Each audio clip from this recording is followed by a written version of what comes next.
Então, a ideia da palestra de hoje é quebrar essa ideia de senso comum do que essa realidade é. E nós vamos avançar ultrapassando isso.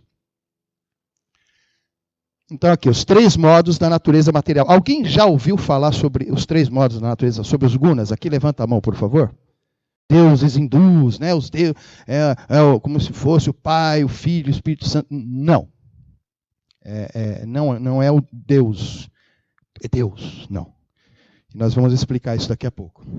Ele se refere simplesmente à questão material da existência.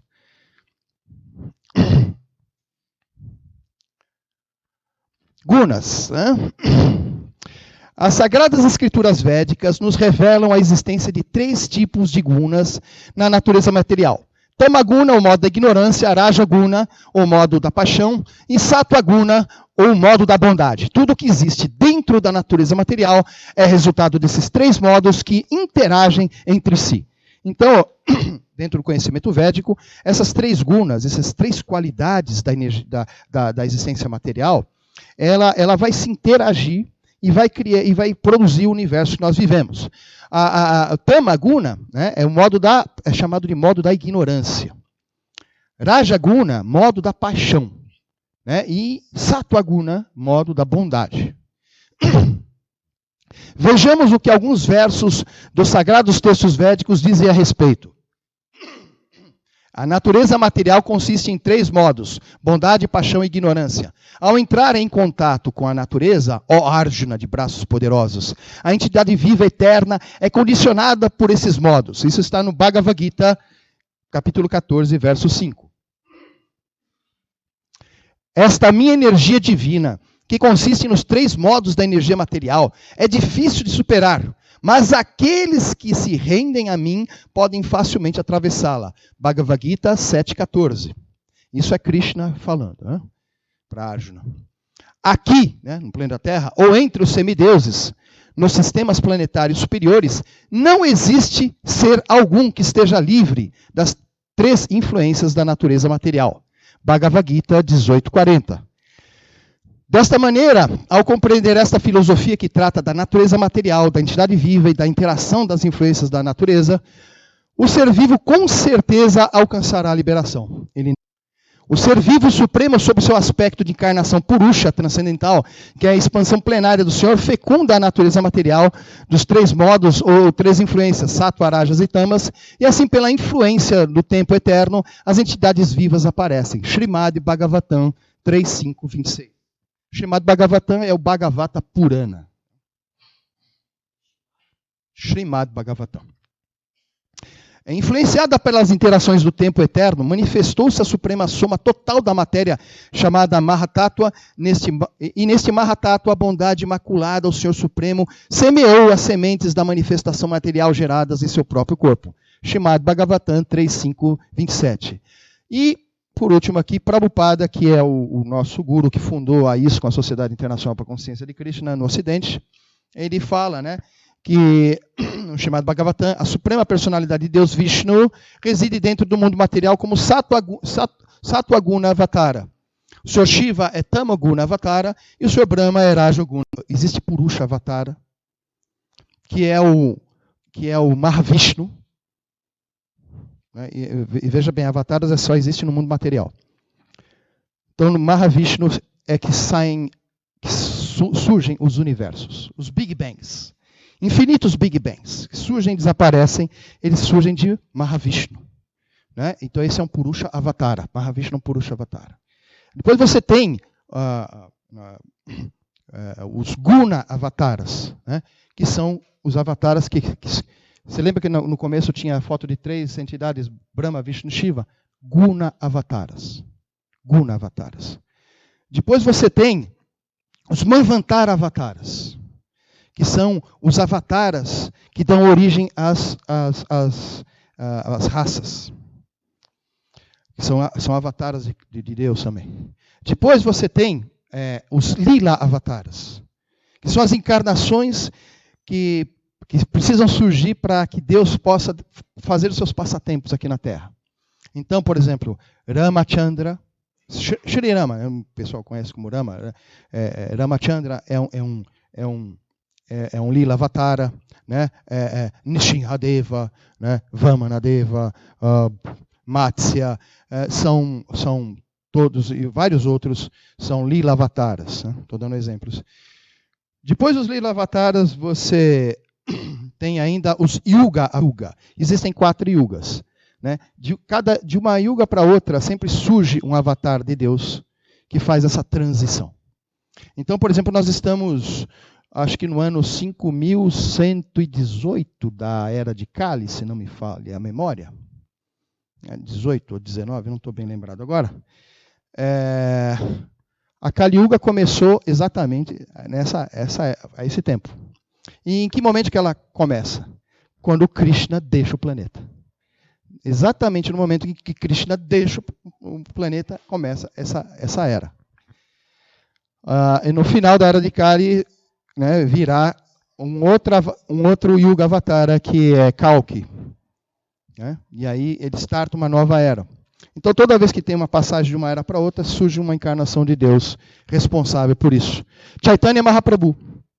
Chaitanya Mahaprabhu surgiu há 500 e poucos anos atrás, na Índia, e de acordo com as profecias que estão nos Vedas, em vários lugares, Chaitanya Mahaprabhu, nessa Kali Yuga, né, porque existiram várias Kali Yugas, e nem todas as Kali Yugas aparece Chaitanya, mas nessa aqui, quando aparece Chaitanya, ele inicia uma Satya Yuga dentro da Kali Yuga, que dura 10 mil anos. Então ele também é um Yoga Avatara. Além dos Yoga Avataras, você tem, por último, o 6º tipo de Avatara, que são os Shakti Avesha Avataras. São avataras que são dotados de poder por Senhor Krishna para exercer uma determinada tarefa. Então, por exemplo, Jesus Cristo, Shakti Avesha Avatara. Buda, Shakti Avesha Avatara. São entidades dotadas de determinada Shakti, Shakti quer dizer um poder que Deus dá para a pessoa, e abre os caminhos dela para que ela execute uma tarefa específica. Blavatsky. Existem os mais poderosos, os menos poderosos, mas Deus dá Shakti para muitas pessoas de forma diferente. Né? Sim. Então aqui as 3 gunas. Né? Tamaguna está relacionada com ignorância, escuridão, estupidez, melancolia, medo, estagnação, degradação, sujeira, morte, etc. Rajaguna está relacionado com paixão, luta, ambição, motivação, mutação, pioneirismo, iniciativa, sofrimento. Sattva-guna. Sattva-guna está relacionado com a bondade, conhecimento, pureza, limpeza, quietude, harmonia, equilíbrio, perfeição, iluminação, vida, etc. Está vendo esse ponto? Você imagina um ponto. O que é um ponto? Um ponto, conceitualmente em matemática, é uma estrutura adimensional. Ela não possui altura, nem largura, nem comprimento. Ela é infinitamente pequenininha. Um ponto. Então você imagina que você tem um ponto. E esse ponto, ele se projete. E quando o ponto se projeta, o que você tem? Um círculo. Então veja bem, o ponto ele é infinitamente pequeno. Ele não possui altura, nem largura, mas quando você... ele é filosoficamente o oposto desse outro ponto. Esse daqui é o oposto desse, assim por diante. Então você tem opostos filosóficos aqui. Né? E todos se projetaram a partir de um que não tinha nenhuma face. Então esse ponto absoluto, ele quando projetado, ele gera infinitos pontos. Infinitos pontos aqui. Achar que ele gera infinitos pontos aqui nesse círculo. Agora vamos imaginar que esse círculo esteja girando. Então você vai ver que este ponto está indo para essa direção. Esse ponto para outro. E esse ponto para cá. E esse ponto para lá. Então eles são opostos. Então aqui na superficialidade e no ocultismo, gente, o que significa o símbolo do círculo e do ponto? Vocês lembram? Universo. Universo. Em geral, o círculo e o ponto no meio. Aí quando você põe isso para girar, né? Aí vamos dizer que eu pego um velocímetro. Eu ponho o velocímetro aqui na superfície e meço a velocidade. Está lá, 100 km por hora. Menor. Ele vai sempre diminuindo na direção do centro. Você pega sabe aquele brinquedo de criança que gira? Fica na borda e vai entrando para dentro. Você vai sentir que cada vez você gira menos. A criança que às vezes fica lá dentro, ela fica só girando assim, ó. O outro lá na beirada, né, porque a velocidade está muito maior lá na beirada, tá?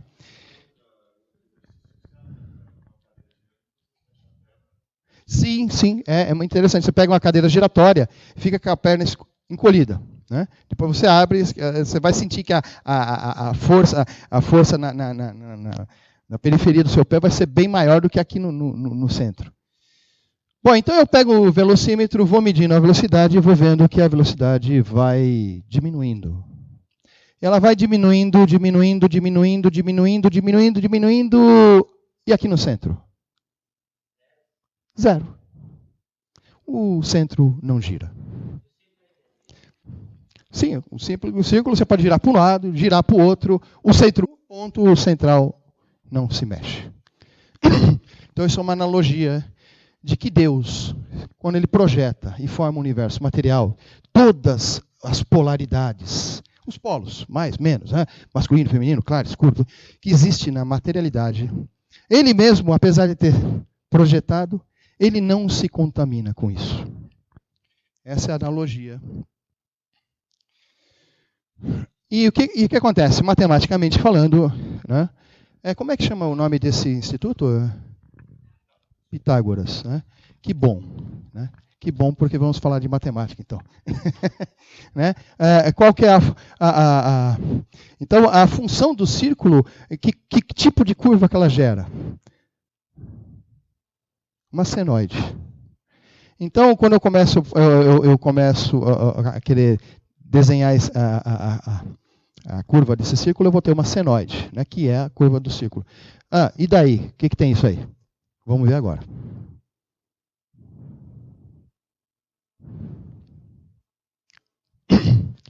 Tudo dentro do universo material é formado por energia.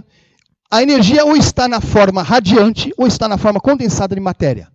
A famosa fórmula de Einstein, E igual a M, que multiplicado pelo quadrado da velocidade da luz, demonstra que a energia é igual a matéria e vice-versa. Ou seja, a energia é igual a matéria multiplicada pelo quadrado da velocidade da luz, né? E vice-versa. Então, energia e matéria são as duas faces de uma mesma coisa. E é interessante que você vê que quadrado da velocidade da luz, 300 mil quilômetros por segundo no vácuo. Você pega 300 mil e multiplica por 300 mil, você vai ter um número terrível. Por causa dessa fórmula.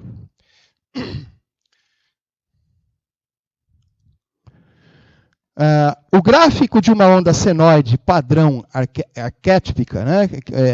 Arquetípica, aliás, com seus 3 aspectos, né? Aqui, vamos ver aqui, a curva.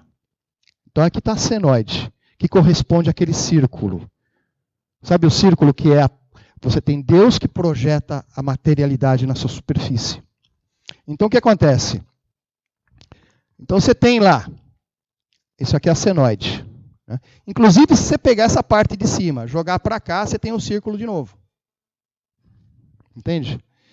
Então, lembra Brahma, Vishnu, Shiva, que eu coloquei as deidades no comecinho da palestra lá? Guna, Vishnu. Ele que dá origem a tudo.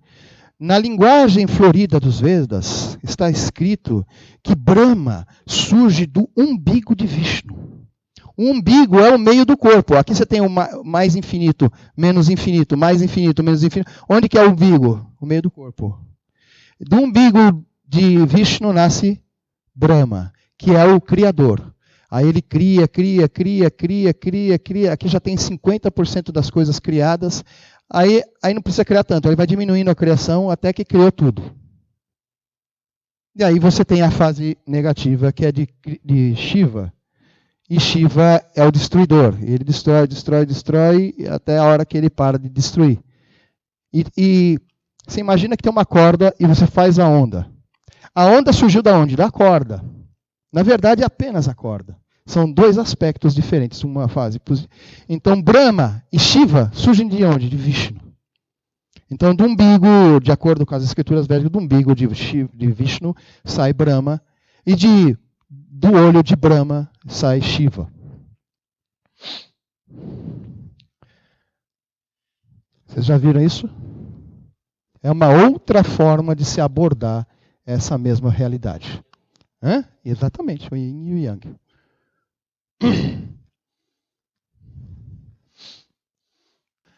Nosso universo material possui característica fractal, baseada na sequência de Fibonacci. Alguém já ouviu falar na sequência numérica de Fibonacci, da proporção áurea? Alguém já ouviu falar isso? Não, mas, bom, Pitágoras, conhecia isso, né? Os pitagóricos sabiam disso aí. Nós estamos no Instituto Pitágoras, eu me sinto honrado de estar falando disso aqui dentro. É uma homenagem a Pitágoras, né? Essa sequência, Matrameru, por que Matrameru? Porque Fibonacci não foi ele que criou essa sequência, não. Ele só divulgou. Essa sequência, ela consta nos textos de matemática védica, tá? Na matemática védica. E ela se chama Matrameru. E foi descoberto na Índia e está registrado no tratado chamado Chanda Shastra, né? Sobre prosódia, considerado parte do Vedanga, que é um departamento da literatura védica, que foi escrito pelo sábio Pingala. Essa sequência é infinita, mas começa assim: 0, 1, 1, 2, 3, 5, 8. Por que essa sequência é assim? Porque assim, você pega esse número e junta com esse, você vai ter esse aqui. Então, 0 mais 1, da divina proporção. A sequência surge a partir da figura geométrica de um quadrado. Eu não precisava pôr equilátero ali, mas foi só para lembrar, porque quadrado só pode ser equilátero, né? Tem que ter os 4 lados iguais, né? Então tá aqui, ó. Então você pega aí a mão, aqui ó, você tem um quadradinho, aí esse quadradinho, conforme vai dando a sequência numérica, você vai ampliando aqui a orelha, o furacão, a galáxia, aqui a concha, tá vendo? Existe uma forma de você desenhar essa sequência numa reta. Daqui a pouco vai ser explicado melhor isso. Aí você tem essa distância no DNA humano que respeita essa proporção. E por aí vai.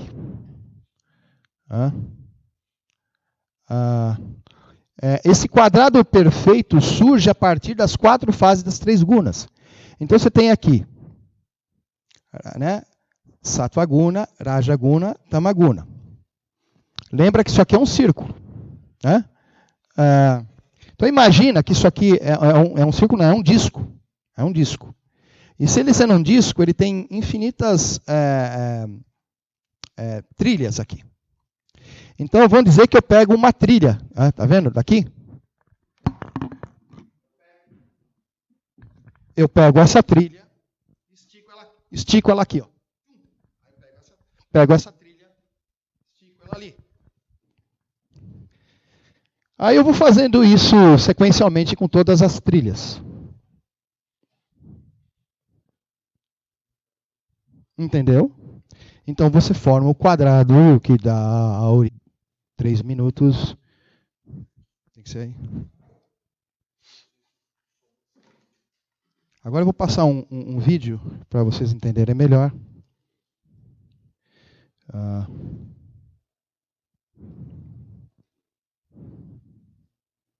Tem som?